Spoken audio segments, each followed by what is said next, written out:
talking about that women don't go into the labor force, and we all know that they disproportionately perform the household work, and there is no monetary value of that work in government's GDP.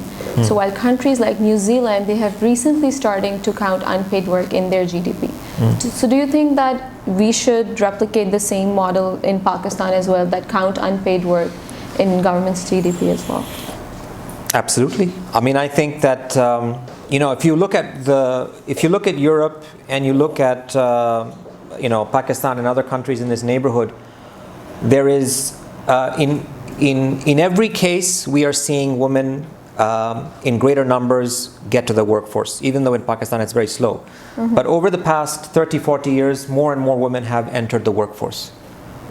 But there is one thing that hasn't changed in all these years across continents, or have changed very little, is the amount of work that men do in the domestic sphere. Yeah.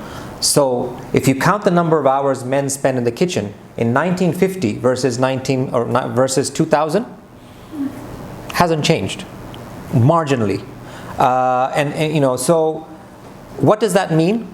It actually means that when women are going to work, they still have to do all that other work. So their work burden is doubling, if not tripling. So it's understandable that some women, when I speak to them, they say, you know what? I am choosing not to work, even though I'm very educated. Why? Because it's just too much work. Yeah, and that's my choice. And then one has to respect, okay, if that is your choice, that's fine. But then usually it's a combination of things. But coming to we did a study, UN Women globally. So on average, for every hour a man spends in the household doing whatever, a woman spends 4 hours. In Pakistan, the ratio is 1 to 11.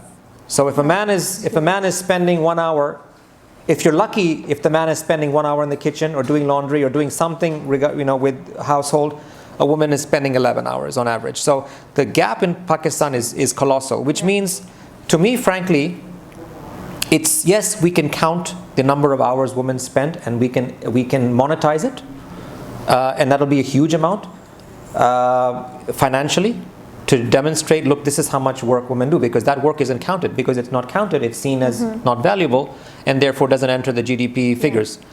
But where we need to work more is to the only way men will begin to realize that this is work is if they're made to do it. Right.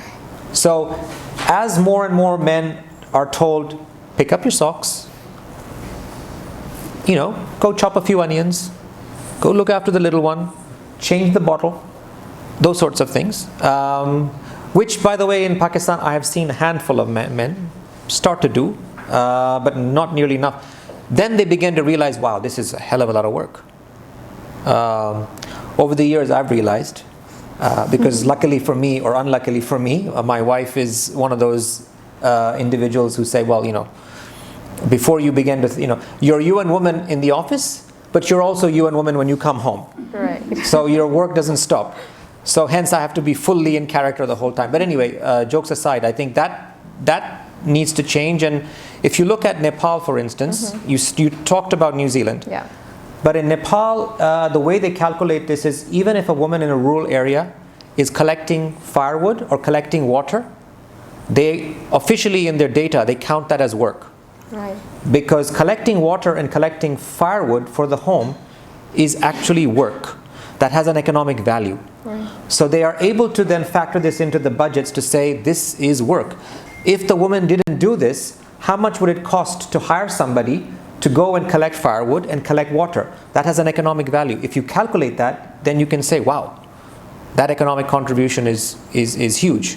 So even without working, and here's I think one of the challenges whereby we say that the Pakistan women's labor force participation is 25%, but if you really look at it hard, it's probably much higher, because we are not counting many of those millions of women who are in the agricultural sector, who are not getting paid, who are helping their husbands, brothers, who are working from home in Sindh and interior Punjab, where there are doing stitching, knitting, and are not protected in any way, and they're not counted. Yeah. But they're generating an income. And increasingly in Pakistan, I think there are very few households left with the economic challenges where you can survive on single income. The man being the breadwinner. Yeah. And I think men have difficulty admitting it, but they want to have more and more women work. And I think that's another issue around masculinity and getting men to understand that it's okay to admit I can't do it and I can't handle the entire family, because the pressure on men in Pakistan are also tremendous. But there's no way that they can share this, because if they do share it, they'll be considered to be weak.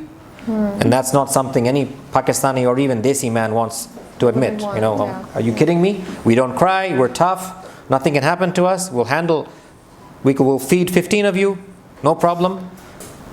Right? So so I think that we certainly, so your quick answer to the question was that yes, absolutely, we need to begin to count women's contribution.